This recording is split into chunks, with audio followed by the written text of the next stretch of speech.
পুরাকালে পরশুরাম এসেছিলেন মানুষ মারতে, আর আমাদের কালে পরশুরামের তেমন কোনো মারাত্মক উদ্দেশ্য ছিলই না। তিনি মানুষকে শুধু হাসিয়েই গেছেন।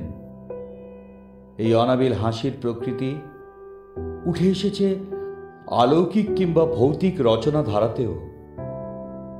বাংলার অবিস্মরণীয় কথা সাহিত্যিক রাজশেখর বসু ওরফে পরশুরামের অস্ত্র ওনার কলম।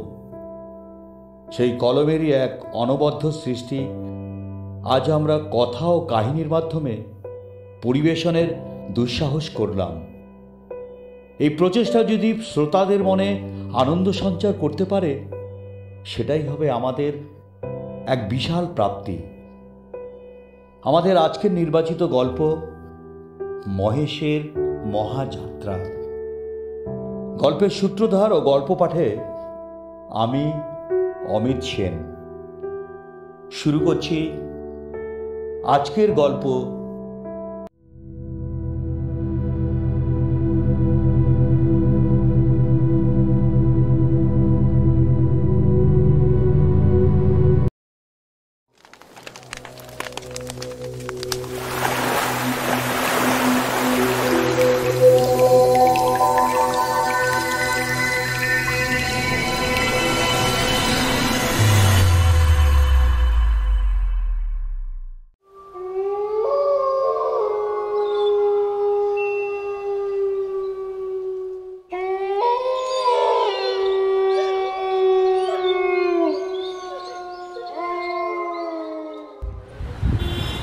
কেদার চাটুর্য মশাই বলিলেন, আজকালকার পোলাপানরা একটুখানি লেখাপড়া শিক্ষা নাস্তিক হইয়া গেছে, কিছুতেই মানতে চায় না। যখন আরো একটু শিখবো তখন ব্যাবাক বুঝতে পারবো যে আত্মা আছেন, ভূত পেতনি এরাও আছেন, ব্রহ্মাদিত্য কন্দ কাটা এরাও আছেন। বংশলোচন বাবুর বৈঠকখানায় বসে গল্প চলিতেছিল। তার শালা নগেন বলিল, আচ্ছা বিনোদা, আপনি ভূত বিশ্বাস করেন? বিনোদবাবু বলিলেন, প্রত্যক্ষ যখন দেখব তখন বিশ্বাস করব, তার আগে হ্যাঁ না কিছুই বলতে পারি না। চাটুর্য মশাই বলিলেন, এই বুদ্ধি লইয়াই তুমি বুঝি ওকালতি করো। বলি, তোমার প্রপিতামহকে প্রত্যক্ষ করছো? ম্যাকডোনাল্ড, চার্চিল আর ওই বালডুইনকে দেখছো? তবে তাদের লইয়া অত মাতামাতি করো কেন? হ্যাঁ, আচ্ছা আচ্ছা, হার মাঝি চাটুর্য মশাই, ভুল হয়ে গেছে। আপ্তবাক্য মানতে হয়, বুঝলা? আরে প্রত্যক্ষ করা কি যার তার কপ নাকি? শ্রী ভগবান কইছেন, দিব্যং দদামি তে চক্ষু, সেই সকল দিব্য দৃষ্টি পাইলে তবেই সব দেখতে পাওয়া যায়, বুঝলা? এর মধ্যে নগেন জিজ্ঞাসা করিল, আচ্ছা চাটুর্য মশাই, আপনি দেখতে পেয়েছেন? চাটুর্য মশাই রেগে, জ্যাঠামি করো? হ্যাঁ, আমার লগে জ্যাঠামি করো? এই কলকাতা শহরে রাস্তায় যারা চলাফেরা করে, কেউ কেরানি, কেউ দোকানি, কেউ মজুর, আর কেউ কত কিছু, তোমরা ভাবো সকলেই বুঝি মানুষ? তা মোটেই নয়। তাদের ভেতরে সর্বদাই 2-10টা ভূত দেখতে পাওয়া যায়, তবে চিনতে পারা বড়ই দুষ্কর। এই রকম ভূতের পাল্লায় পড়ছিল ওই মহেশ মিত্তি। কে কে তিনি? কার কথা বলছেন আপনি? জানো না? আমার ওই মজিলপুরের চরণ ঘোষের মামার শালা। এককালে তিনিও কিছুই মানতেন না, শেষমেশ তারেও স্বীকার করতে হয়েছিল যে হ্যাঁ, ভূত পেতনি আছে। সকলে এক বাক্যে বললেন, কি হয়েছিল, কি হয়েছিল? চাটুর্য মশাই, কি হয়েছিল বলুন তো ব্যাপারটা? চাটুর্য মশাই হুঁকোটি হাতে তুলিয়া আবার বলিতে শুরু করিলেন, তা এখন থেকে ওই 30-40 বছর আগের কথা। মহেশ মিত্তির তখন ওই শ্যামবাজারের শিবচন্দ্র কলেজের প্রফেসরই করতেন, অঙ্কের প্রফেসর। অসাধারণ বিদ্যা বুদ্ধি, কিন্তু ওনার ব্যাপক নাস্তিক ছিলেন। ভগবান, আত্মা, পরলোক কিছুই মানতে চাইতো না। এমনকি স্ত্রী মারা যাওয়ার পরেও তিনি আর বিবাহ করেন নাই। খাদ্যের বিচার তার কিছুই ছিল না। উনি কইতেন, শুয়োর না খেলে হিন্দুর উন্নতি আসা নেই। ওটা বাদ দিলে কোনো জাত বড় হতে পারেনি। মহেশের চাল চনের লজ্ঞা তার আত্মীয় স্বজনরা তারে একেবারে এক ঘরে করিয়া থুইছিল। কিন্তু যতই অনাচার করুক, তার স্বভাবটা ছিল অকপট। পারতপক্ষে তিনি মিথ্যা কথা একদমই কইতেন না। আর তার পরম বন্ধু ছিল ওই হরিনাথ কুণ্ডু। তিনিও ওই কলেজের প্রফেসরই করতেন। ওই কি কয় জানো, ওই ফিলোসফি পড়াইতেন আর কি। কিন্তু বন্ধু হইলে কি হয়, দুজনের মধ্যে হরদম একেবারে ঝগড়াঝাটি লাগাই থাকতো। কারণ ওই হরিনাথ আর কিছু মানুষ চায় না, মানুষ ভূত পেতনি এইসব ঠিক মানতেন। তাছাড়া ওই মহেশবাবু খুব গম্ভীর প্রকৃতির মানুষ ছিল, কেউ তারে কখনো হাসতে দেখেন নাই। আর এই হরিনাথ ছিলেন আমুদে, খুব আমুদে লোক। কথায় কথায় ঠাট্টা কইরা বন্ধুরে একেবারে উদ্ব্যস্ত কইরা ফেলাইতেন।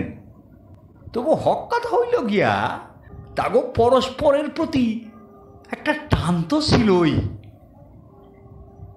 আর তখন রাজনীতি চর্চায় এত রেয়াজও ছিল না। ভদ্রলোকের পোলাপান অন্য চিন্তাও এমন চমৎকার ছিল না। দুই একটা পাশ করতে পারলেই হইল, যেমন তেমন একটা চাকরি জুটটাই যাইতো। লোকের তাই ওই উঁচু দরের বিষয়ে আলোচনা করার অনেক সময়ও ছিল। আর ছেলে ছোকরারা চিন্তা করতো তাগো বউ ভালোবাসে কি বাসে না, এইসব লইয়া। আর যাগো এই সন্দেহ মিথ্যা গেছে, তারা এর মধ্যে অত মাথা ঘামাইতো না। তারা মাথা ঘামাইতো ভগবান আছেন কি নাই, ভূত আছেন কি নাই, এইসব লইয়া আর কি।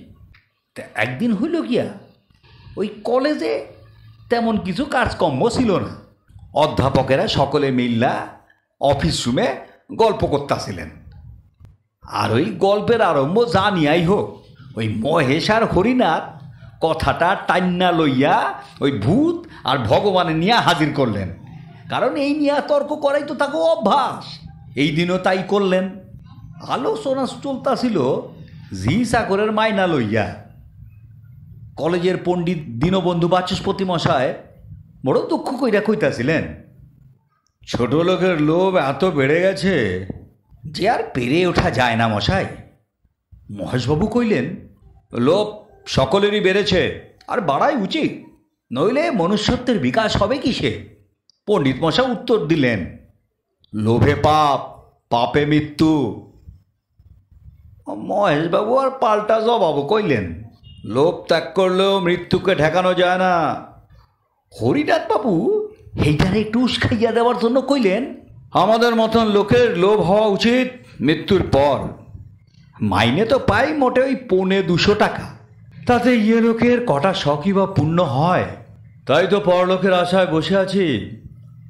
আত্মাটা যদি স্বর্গে গিয়ে একটু ফুর্তি করতে পারে। দীনবন্ধু পণ্ডিত কইলেন, হে, কে বলল তুমি স্বর্গে যাবে? আরে স্বর্গের তুমি জানোই বা কি? হ্যাঁ? হরিনাথ কইলেন, সমস্তই জানি পণ্ডিত। খাসা জায়গা, না গরম না ঠান্ডা, মন্দাকিনী একেবারে কুলু কুলু বইছে।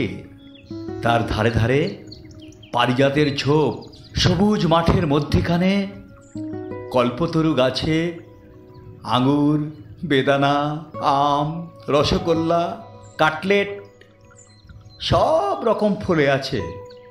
ছেড়ো আর খাও, ছেড়ো আর খাও। জনকতক ছোকরা দেবদূত গোলাপি উর্নি গায়ে দিয়ে সুধার বোতল সাজিয়ে বসে রয়েছে, চাইলেই ফটাফট খুলে দেবে। আর ওই হোতা কুঞ্জ বনে ঝাঁকে ঝাঁকে অপ্সরা ঘুরে বেড়াচ্ছে। দুদণ্ড রসালাপ করুন, কেউ কিচ্ছু বলার নেই। যত খুশি নাচ দেখুন, যত খুশি গান শুনুন। আর ওই কালোয়াতি চান তো নারদ মনির আস্থানায় চলে যান।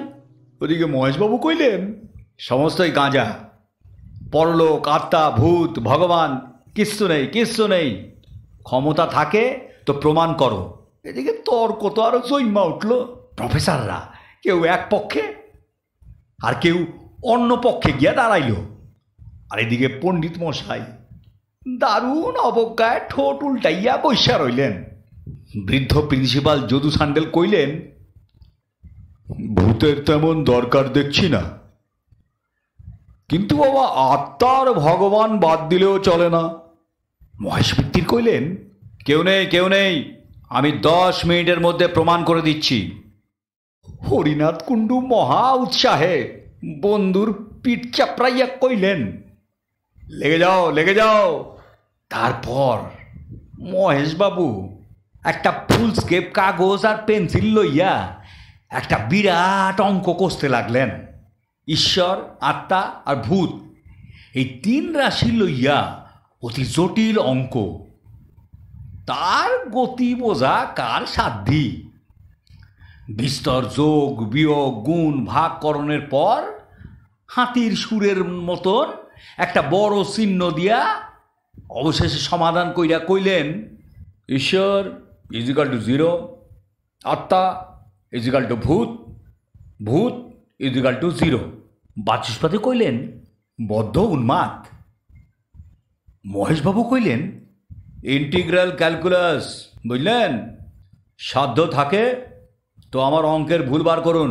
হরিনাথ কইলেন, দেখুন আমি অঙ্ক ঠঙ্ক সব আমার আসে না, বুঝলেন তো। বাচস্পতি মশাই যদি ভগবান দেখবার ভার নেন তো আমি মহেশকে ভূত দেখাতে পারি। বাচস্পতি কইলেন, আমার বাবা বইই গেছে। মহেশবাবু কইলেন, বেশ তো হরিনাথ, তুমি ভূত দেখাও না, একটার প্রমাণ পেলে আর সমস্তটা মেনে নিতে আমি রাজি আছি। হরিনাথ বাবু কইলেন, এই কথা, আচ্ছা আসছে হপ্তায় শিব চতুর্দশী পড়ছে, সেই দিন তুমি আমার সঙ্গে রাত 12টায় মানিকতলার নতুন খালের ধারে চলো। স্পষ্টাস্পষ্টি ভূত দেখিয়ে দেব, কিন্তু যদি কোনো বিপদ ঘটে তো আমাকে দুষতে পারবে না বাপু, আমি বলে দিলাম। যদি দেখাতে না পারো আমার নাক কেটে নিও। যদু সান্ডেল কইলেন, কাটাকাটির দরকার কি বাবা, সত্যের নির্ণয় হলেই হলো।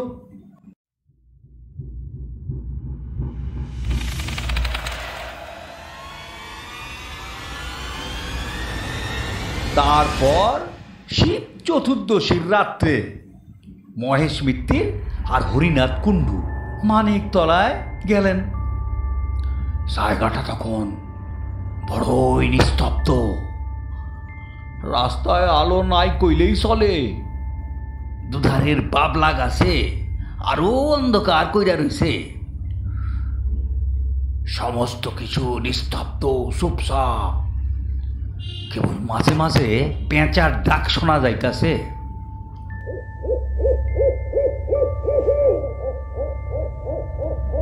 খুচট খাইতে খাইতে দুইজনে নতুন খালের ধারে গিয়া পৌঁছাইল।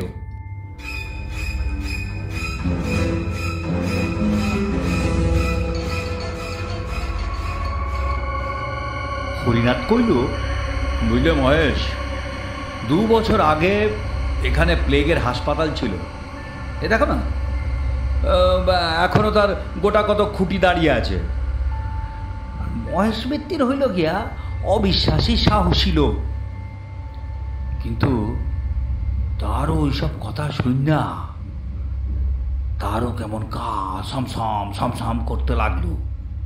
হরিনাথ সারা রাস্তায় কেবল এই ভূতের কথা, পেতের কথা এইসব কইতে কইতেই আইল। তারা দেখতে কেমন, তাগো মেজাজ কেমন, তারা কি খায় কি পরে। তারপর হরিনাথ কইল, বুঝলে, দেবতারা হচ্ছে উদার প্রকৃতির দিল দরিয়া, কেউ তাদের না মানলেও বড় একটা কেয়ার করে না। কিন্তু অপদেবতারা পদবিতে খাটো বলে তাদের আত্মসম্মান বোধ বড়ই উগ্র। না মানলে ঘাড় ধরে তাদের প্রাপ্য মর্যাদা আদায় করেন। এইসব কথা হইতাছিল, হঠাৎ একটা বিকট আওয়াজ শোনা গেল।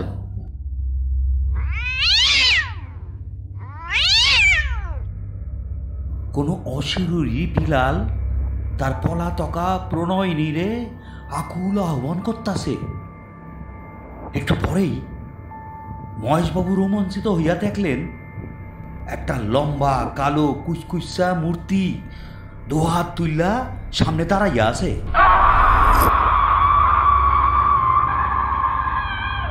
আর তার পিছনে আরেকটু দূরে ওই রকম আরো দুটা মূর্তি। হরিনাথ বাবু তো তার দেখা থর থর কইরা কাঁপতে কাঁপতে কইলেন, রাম রাম রাম রাম রাম রাম সিয়ারাম সিয়ারাম সিয়ারাম। তারপর মহেশেরও কইলেন, ও মহেশ, কি দেখতাছ? তুমিও ক রাম রাম ক। মহেশ বাবু রাম রাম উচ্চারণ কইরেই ফেলাইতেন, কিন্তু তার কনসেস বাধা দিয়া কইলেন,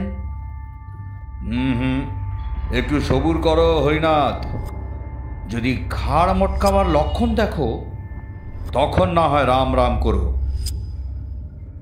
আর ঠিক তক্ষুনি একটা পাকুর গাছের নিচে ওরা দাঁড়াইয়াছিল।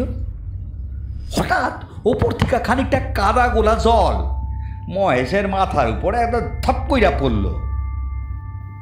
আর তখনই সামনের কালো মূর্তিটা নাকি সুরে কইলেন, মহেশবাবু, আপনি নাকি ভূত প্রেত কিছুই মানেন না?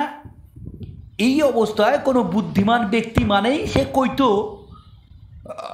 আগে আগে না না আমি মানি বই কি, কিন্তু মহেশ মিত্তির বড় বেয়ারা লোক। হঠাৎ তার কেমন একটা খেয়াল হইল, তিনি ধা কইরা আজ্ঞাইয়া গিয়া ভূতের কাঁধটা একেবারে খামচাইয়া ধরলেন আর তারে জিগাইলেন, কোন ক্লাস? ভূত তো একেবারে থতমত খাইয়া জবাব দেয়, second year sir. Roll number কত? ভূত তখন করুণ নয়নে হরিনাথের দিকে চাইয়া জিজ্ঞাসা করে, বলি স্যার। আর এই সময় হরিনাথের মুখে রাম নাম ভিন্ন আর কোনোই কথা শোনা যায় না। ঠিক এই সময় পিছনের দুইটা ভূত কোথায় তারা হুক কইরা অদৃশ্য হইয়া গেল। আর পাকুর গাছে যেটা ছিল সেটা টুপ কইরা নিচে নাইমা দিল এক দৌড়। তখন বেগতিক দীক্ষা সামনের ভূতটা এক ঝাঁকুনি দিয়া মহেশের হাত ছাড়াইয়া সো সো কইরা এক দৌড় মারল আর কি। মহেশ মিত্তির হরিনাথের পিঠে একটা প্রচন্ড কিল মাইরা কইলেন, জোসর। আর ঠিক তখনই হরিনাথ পাল্টা এক কিল মাইরা কইলেন, আহামক। এমত অবস্থায় হগলে নিজের নিজের পিঠে হাত বুলাইতে বুলাইতে বাড়ির দিকে রওনা হইলেন। আর এখানে আসল ভূত যারা আশেপাশে লুকাইয়াছিল তারা মনে মনে কইলেন, আজ রজনীতে সময় হয়নি, পরে আবার দেখে নেব। পরদিন কলেজে তো একেবারে হুলস্থুলু বাইতে গেল। সমস্ত ব্যাপার শুইনা প্রিন্সিপাল ভয়ঙ্কর রাজ্ঞা গিয়া একেবারে লাল হইয়া কইলেন, এটা অত্যন্ত সেমফুল কাণ্ড, একটা লজ্জার ব্যাপার। দুজন নাম যারা অধ্যাপক একটা তুচ্ছ বিষয় নিয়ে হাতাহাতি মারামারি, এটা আমি কিছুতেই মেনে নেব না, সহ্য করব না। হরিনাথ, তোমার লজ্জা নেই? হরিনাথ তখন ঘাড় চুলকাইয়া কইলেন, আগে স্যার, উদ্দেশ্যটা আমার ভালোই ছিল, মানে মহেশকে একটু রিফর্ম করার জন্য যদি মানে একটু ইয়েই করে থাকি তাতে দোষটা কি স্যার? হাজার হোক, ও তো আমার বন্ধু। মহেশবাবু গর্জন কইরা কইলেন, কে? কে তোমার বন্ধু? তখন প্রিন্সিপাল কইলেন, মহেশ, তুমি চুপ করো। উদ্দেশ্য যাই হোক, এর মধ্যে কলেজের ছেলেদের জড়ানো একটা একটা অমার্জনীয় অপরাধ। হরিনাথ, তুমি বাড়ি যাও, তোমায় আমি সাসপেন্ড করলাম। আর মহেশ, তোমাকেও সাবধান করে দিচ্ছি, আমার কলেজে আর ভূতের তর্ক কোনো দিন তুলতে পারবে না। মহেশবাবু উত্তর দিলেন, সেই প্রতিশ্রুতি তো দেওয়া শক্ত স্যার। সকল রকম কুসংস্কার দূর করাই আমার জীবনের ব্রত। তবে তোমাকেও আমি সাসপেন্ড করলাম। অন্যান্য অধ্যাপকেরা চুপ কইরা সমস্ত শুনতাছিলেন। তারা প্রিন্সিপালের হুকুম শুনিয়া কোনো প্রতিবাদ করলেন না, কারণ তারা সকলেই জানতেন যে তাদের এই কর্তার রাগ বেশি দিন থাকে না। মহেশবাবু তার বাসায় ফিরা হরিনাথের উপর ব্যাপক রাগ করলেন, ব্যাপক রাজ্ঞা গেলেন। হতভাগা একটা গভীর তত্ত্বের মীমাংসা করতে জুড়ি, হ্যাঁ, ছি ছি ছি ছি ছি, সে আবার নাকি ফিলোসফি পড়ায়, ছি। এমন অপ্রত্যাশিত আঘাত মহেশবাবু কখনো জীবনে পান নাই। আর মানুষের মন যখন নিদারুণ ধাক্কা খায়, তখন সে তার ভাব ব্যক্তকরণের লইগা উপায় খুঁজা বাড়ায়। কেউ কাঁদে, কেউ তর্জন গর্জন করে, কেউ আবার কবিতা লেখে। এর একটা গল্প আছে। একটা তুচ্ছ কোচবকের হত্যাকাণ্ড দেখা মহর্ষি বাল্মীকির মনে যে আঘাত লাগছিল, তাই প্রকাশকরণের লইগা তিনি হঠাৎ 2 ছত্র শ্লোক রচনা করিয়াছিলেন। তারপর 7 কাণ্ড রামায়ণ লিখা তা ভাবের বোঝা নামাইতে পারছিলেন। আমাদের মহেশ মিত্রও চিরকাল নিরস অঙ্কশাস্ত্রের চর্চা কইরাই আইছেন, কাব্যের কিছুই তিনি জানতেন না।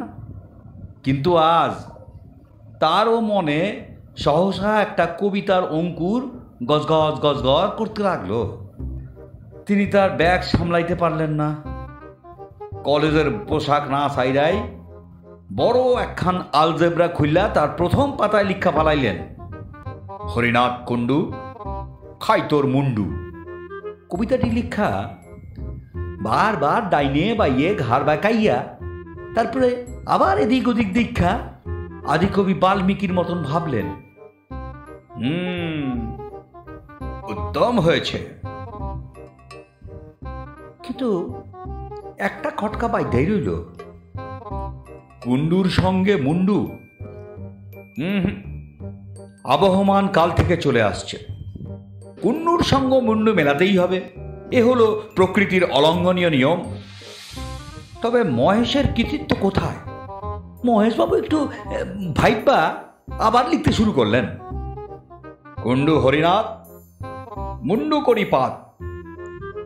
হ্যাঁ, এইবারে মৌলিক রচনা বলা যেতে পারে। মহেশবাবুর মনটা একটু শান্ত হইল মনে হইতেছে। কিন্তু কাব্য সরস্বতী যদি একবার কাঁধে ভর করেন, তবে অত সহজে আর নামতে চান না।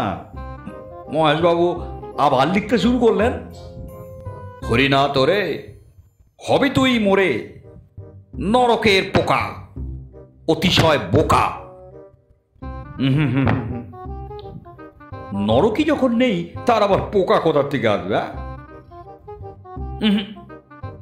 মহেশবাবু তখন স্থির করলেন যে কাব্যে কুসংস্কার নাম লইয়া শীঘ্রই একটা প্রবন্ধ রচনা করবেন। তাতে মাইকেল, রবীন্দ্রনাথ কাউকেই তিনি রেহাই দেবেন না। তারপর তিনি তার কবিতার শেষ 4 লাইন কাইটা দিয়া আবার লিখতে শুরু করলেন, ওরে হরিনাথ তোরে করি কাত, পিঠে মারি চর। আর ঠিক এই সময় মহেশবাবু চাকরটা এসে কইলেন, বাবু চা হবে কি দিয়ে? দুধ তো ছিঁড়ে গেছে। মহেশবাবু কি যেন ভাবতেছিলেন, তিনি অন্যমস্কর ভাবে কয়া ফেলাইলেন, সেলাই করে নে।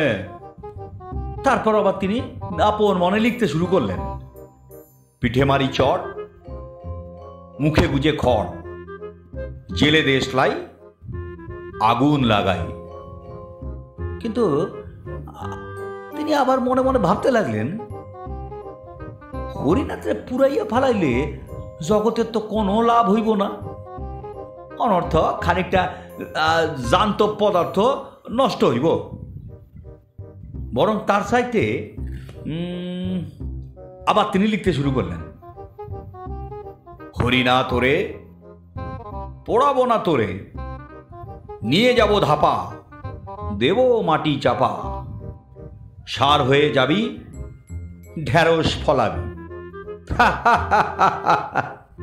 মহেশবাবু এইসব ভাইবা আরো কত কি রচনা করতে শুরু করলেন, তার আর এখন মনে নাই কিছু।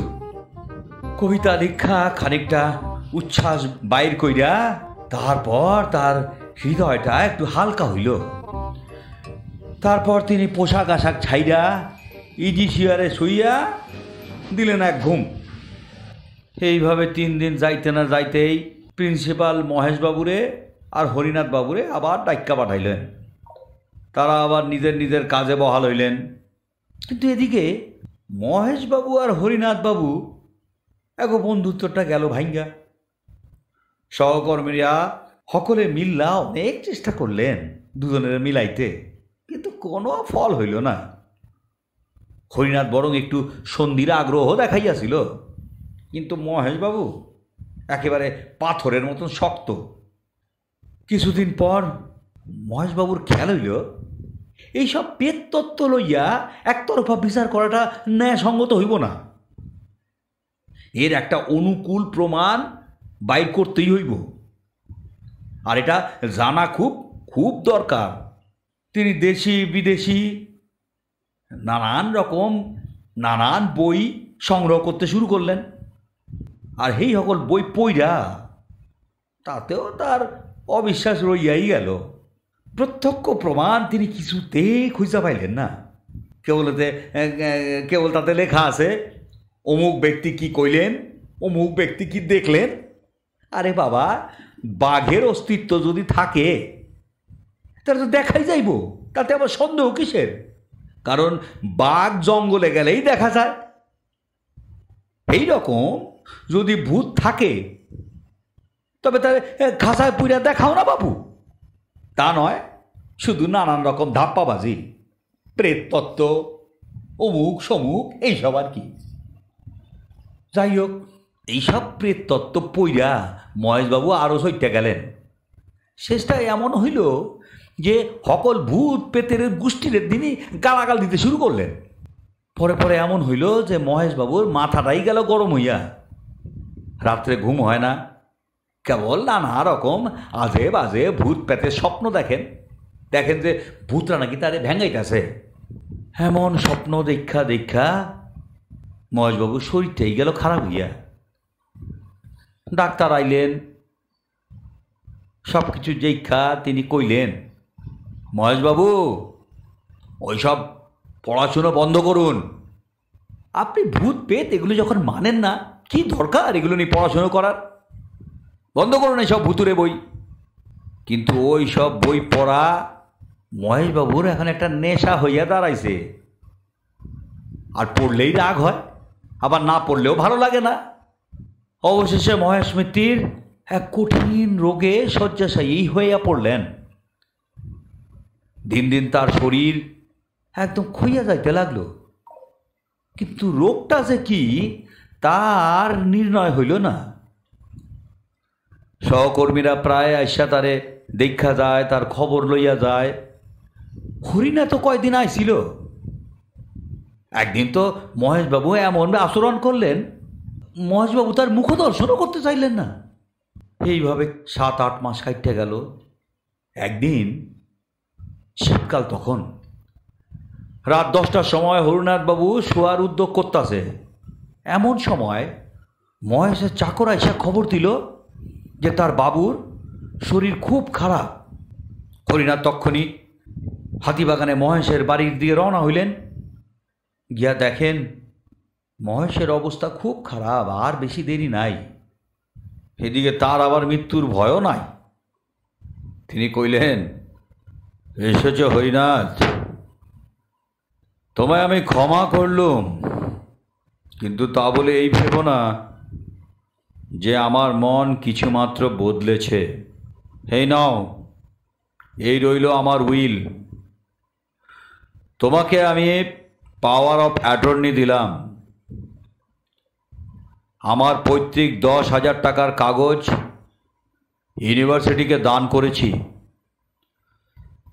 তার সুদ থেকে প্রতি বছর একটা পুরস্কার দেওয়া হবে। যে ছাত্র ভূতের অনস্তিত্ব সম্বন্ধে শ্রেষ্ঠ প্রবন্ধ লিখবে সে ওই পুরস্কার পাবে। আর দেখো, খবরদার শ্রাদ্ধ ঠাদ্য করতে যেও না। ফুলের মালা, চন্দন কাঠ, ঘি এসব দিও না, এসব একদম বাজে খরচ। তবে হ্যাঁ, 2-4 বোতল কেরোসিন ঢালতে পারো। 1.5 গন্ধক আর 5 সোডা আনানো আছে, তাও দিতে পারো। চটপট কাজ শেষ হয়ে যাবে। আচ্ছা, আমি তবে চললুম। তখন রাত প্রায় 11:30। মহেশের আত্মীয় স্বজন কেউ কলকাতায়ও থাকে না, আর থাকলেও কি তারা আইতো কিনা তারও কোনো ঠিক ঠিকানা নাই। এদিকে আবার বড়দিনে কলেজের বন্ধ থাকে, তাই সহকর্মীরা সকলেই প্রায় অন্যত্র চলে গেছেন। হরিনাথ তো মহা বিপদে পড়লেন।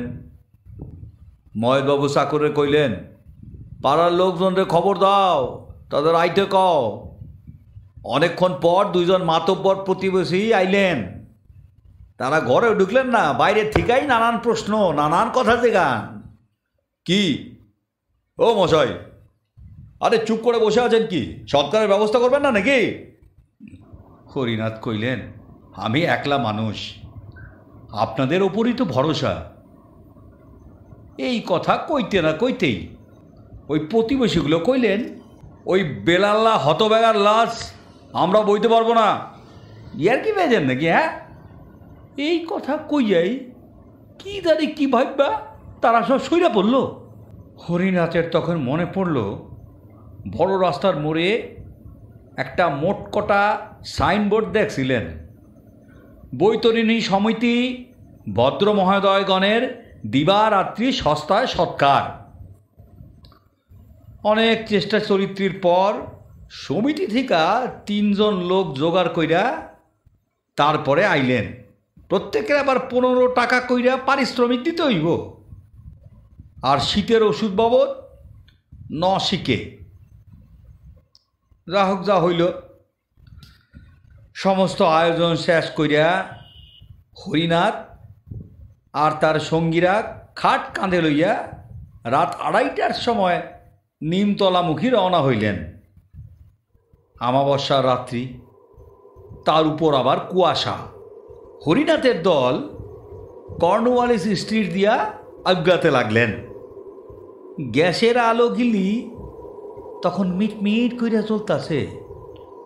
পথে জনমানব কিছু দেখা যায় না, আর এদিকে কাঁধের বোঝা ক্রমেই যেন ভারী বোধ হইতে লাগলো। হরিনাথ হাঁপাইয়া পড়লেন। বৈতরণী সমিতির সর্দার ত্রিলোচন পাকরাশি হগলরে বুঝাইয়া দিলেন, এমনই হয়ে থাকে, মানুষ মরে গেলে তার উপর জননী বসুন্ধরার টান বাড়ে। হরিনাথ শুধু একলাই নয়, তার সঙ্গীরা সকলেই সেই শীতে একেবারে গলদগর্ম হইয়া গেলেন। খাট নামাইয়া খানিক জিরাইয়া লইবার জন্য তারা প্রস্তুত হইলেন, কিন্তু মহেশ মিত্রের ভার ক্রমশই যেন বাইরে যাইতেছে। সকলের পার কিছুতেই আজ্ঞায় না। পাকরাশি কইলেন, ঢের মরা বইছি মশাই, কিন্তু এমন জগদ্দল মরা কখনো কাঁধে করিনি। আরে দেহটা তো শুকনো, উনি লোহা খেতেন বুঝি? শুনুন, 15 টাকায় হবে না, আরও 5 টাকা বাড়াতে হবে মশাই। হরিনাথ তাতেই রাজি হইলেন, কিন্তু হগলে এমন কাবু হইয়া পড়ল যার 2 পা অজ্ঞাইতে পারল না। আবার খাট নামাইতে হইল। হরিনাথ ফুটপাতের উপর এলাইয়া পড়লেন। বৈতরণীর 3জন হাঁপাইতে হাঁপাইতে তামাক টানতে শুরু করলেন। উঠবার উপক্রম করব,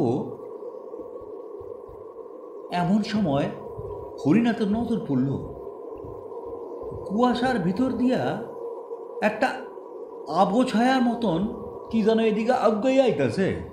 কাছে আইলেই দেখলেন কালো র্যাপার দিয়া মোড়া একটা লোক। লোকটা আইসাই কইলেন, আপনারা দেখছি একেবারে হাঁপিয়ে পড়েছেন দেখছি, হ্যাঁ বলেন তো আমি কাঁদ দেবো নাকি? হরিনাথ ভদ্রতার খাতিরে দু একবার আপত্তি জানাইলেন, কিন্তু শেষটায় তিনি রাজি হইয়া পড়লেন, কারণ তার অবস্থা খুব খারাপ হইয়া গেছিল। লোকটি কোন জাত, কি তার নাম আর কিছুই জিজ্ঞাসা করার দরকার মনে করলেন না, কারণ মহেশ মিত্র তো ও বিষয় চিরকালই একদম সমধর্মী, আর এখন তো কোনো কথাই নাই। তাছাড়া যে এই লোকটা উপযাচক হইয়া শ্মশান যাত্রার সঙ্গী হইতে চায় সে তো আমাকে বান্ধব বটেই। ওদিকে আবার ত্রিলোচন পাকড়াশি কইলেন, কাঁধ দিতে চাও দাও, কিন্তু বখরা পাবে না মশাই, বলে দিলাম। হ্যাঁ। আগন্তুক কইলেন, বখরা চাই না, বখরা চাই না। এইবার হরিনাথের কাঁধ একটু আরাম পাইল, তারে আর এখন কাঁধ দিতে হইল না। তার জায়গায় ওই নতুন লোকটা আইসা দাঁড়াইল।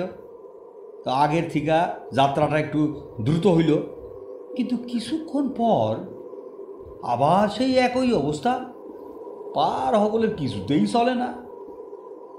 ফের খাট নামাইয়া সকলে আবার একটু বিশ্রাম নিত। এদিকে পাকড়াশি কইলেন, এ তো দেখছি 20 টাকার কাজ নয়। এ হলো মোষের গাড়ির বোঝা, আরও 5 টাকা লাগবে, বুঝলেন, আরও 5 টাকা। এমন সময় দেখা যাইতেছে আরেকজন পথিক পাশে আসিয়া দাঁড়াইল, ঠিক প্রথম লোকটার মতনই, কালো কাপড় দিয়া মুড়ি দেওয়া। ইনি আসিয়াও একেবারে খাট বইতে প্রস্তুত। হরিনাথ আর দ্বিরুক্তি না কইরা তার সাহায্য লইতে রাজি হয়ে গেলেন। এইবার পাকড়াশি মশায়ও রেহাই পাইলেন। খাট আবার চলতে লাগলো, আরও একটু জোরে। কিন্তু কিছুক্ষণ পর আবার সেই একই ক্লান্তি। মহেশের ভার ক্রমশ যেন অসহ্য হইয়া উঠতেছে, আর দেহ কিছুতে টানন যায় না। খাট নামাইয়া আবার সবাই একটু দম নিতে লাগলো। কে বলে শহরের লোক সকলেই স্বার্থপর। আবার একজন আসিয়া সেই ওই রকম কালো কাপড় মুড়ি দিয়া হাজির। হরিনাথের এইদিকে আর ভাববার কোনো অবসর নাই। কইলেন, চলো চলো, আবার যাত্রা শুরু করা হোক, চলো চলো। এইবার যেন আর একটু জোরে চলতে লাগলো। তারপর ফের আবার খাট নামাইতে লাগলো। এই যে আবার চতুর্থ বাহক আইসা হাজির, সেই একই রকম কালো কাপড় মুড়ি দিয়া। হরিনাথ ভাবল, এরা কি মহেশকে বইবার জন্যই কি এই 3 প্রহরের রাত্রে পথে বাড়াইছিল নাকি? হ্যাঁ, হরিনাথের তখন আশ্চর্য হইবার শক্তিও ছিল না। যা হইতাছে সব তিনি মাইনা নেন। বলেন, উঠাও উঠাও, এবার খাট উঠাও, চলো, জলদি চলো, তাড়াতাড়ি চলো। এই 4 জন বাহকী অচেনা লোক, তারা কাঁধে মহেশের খাট তুইলা চলতে লাগলো। হরিনাথও তাকে পেছন পেছন চলতে লাগলো, আর ওই বৈতরণী সমিতির 3 জন আমাকে পেছন পেছন চলতে লাগলো। এইবার দেখা যাইতেছে সে খাট যেন একেবারে হনহন হনহন কইরা দ্রুত গতিতে আগাইতেছে। হরিনাথ রে এবার তাকে পিছন পিছন ছুটতে হইল। তখন হরিনাথ কয়, আরে আরে অত তাড়াতাড়ি কেন, একটু আস্তে চলো না বাপু। আরে এত তাড়াতাড়ি যাবার কি হলো? আরে কি হলো? আরে ওই এদিকে কথা শোনে না? হ্যাঁ, কিন্তু তাগু তো দেখি আর কোনো বিরাম নাই, তারা ছুটতেছে তো ছুটতেছেই। আরে এই, আরে কোথায় নিয়ে যাচ্ছ? আরে বিডন স্টেট ছাড়িয়ে গেল যে। আরে লোকগুলো কি শুনতে পায় না নাকি? ও হে ও পাকড়াশি, আরে থামাও থামাও, ওদের থামাও পাকরাশি। আরে কোথা? পাকরাশি বিচক্ষণ মানুষ, তিনি বিলক্ষণ দেখাই ব্যাপারটা বুঝতে পারছে, বুঝ যায় টাকার মায়া ত্যাগ কইরা পালিয়ে গেছে। মহেশের খাট তখন তীর ব্যাগে ছুটতাছে, আর হরিণা তো পাগলের মতন পিছু পিছু দৌড়াইতেছে। কর্নওয়ালিস স্টেট ছাড়াইয়া, গোলদিঘি ছাড়াইয়া, বউবাজারের মোড় সব পার হইয়া গেল। কুয়াশা ভেদ কইরা সামনের সমস্ত পথ তারা একদম ছুটটা চলতেছে তো চলতেছেই, চলতেছেই তো চলতেছেই। এই পথের কি শেষ নাই নাকি? রাস্তা কি ওপরে উঠেছে নাকি নিচে নেমেছে? এ কি আলো না অন্ধকার? দূরে দূরে ওটা কি দেখা যাচ্ছে? সমুদ্রের ঢেউ না চোখের ভুল? হরিনাথ ছুটতাছে, ছুটতাছে তো ছুটতাছে, নিরন্তর চিৎকার করতেছে, থামো থামো তোমরা, থামো। ও কি ঘাটের উপরে ওটা কে বসে আছে? ও কি এ তো মহেশ। হ্যাঁ মহেশই তো। কি ভয়ানক, কি ভয়ানক! ও দাঁড়িয়ে উঠেছে, দাঁড়িয়ে পড়েছে, ছুটন্ত ঘাটের উপর খাড়া হয়ে দাঁড়িয়েছে। ও পিছনে ফিরে লেকচারের ভঙ্গিতে হাত নেড়ে কি যেন বলছে। দূর দূরান্ত থেকে মহেশের গলা এলো, মহেশের গলার আওয়াজ এলো। হ্যাঁ মহেশেরই তো গলার আওয়াজ। হরিনাথ, ও হরিনাথ, ও হে হরিনাথ, কি বলছো তুমি? এই যে আমি। ও হরিনাথ, আছে আছে, সব আছে, সব সত্যি, সব সত্যি। মহেশের খাট অগোচর হইয়া গেল। তখনও তার ক্ষীণ কণ্ঠস্বর শোনা যাইতেছিল, আছে আছে, সব আছে। হরিনাথ এইসব দেখা মূর্ছিত হইয়া পড়ে গেলেন। পরদিন সকালে ওয়েলেসলি স্ট্রিটের পুলিশ তাকে দেখতে পাইয়া মাতাল বইলা হাজতে চালান দিলেন। তার স্ত্রী খবর পাইয়া বহু কষ্টে তারে উদ্ধার করেন।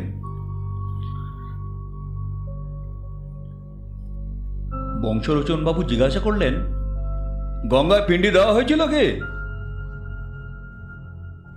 আরে শুধু কি গঙ্গায়, পিণ্ডি দাদন খা হে পর্যন্ত দেওয়া হয়েছিল, কিন্তু কোনো ফল হয় নাই।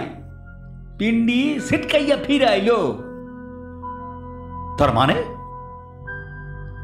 মানে হইতাছে গিয়া মহেশের পিণ্ডি নিল না, কিংবা তারে নিতে দিল না।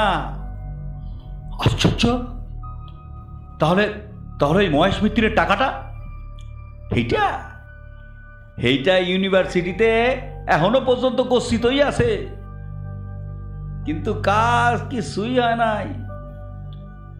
ভূতের বিপক্ষে প্রবন্ধ লিখব কোন ছাত্রের সাহস? হ্যাঁ, এমন সাহস কারো নাই। এখন সেই টাকা সুদে আসলে 25,000 টাকা হইছে। একবার অবশ্যই ওই সেনেটে প্রস্তাব হয়েছিল এই টাকা দিয়া প্রত্নবিভাগের জন্য খরচা হোক, কিন্তু ছাদের উপর এমন ধূপধাপ শব্দ শুরু হইল, সবাই ভয় পাইয়া একেবারে পালাইয়া গেলেন। এই ঠিকা মহেশ ফান্ডের নাম আর কেউ করে না। হ্যাঁ,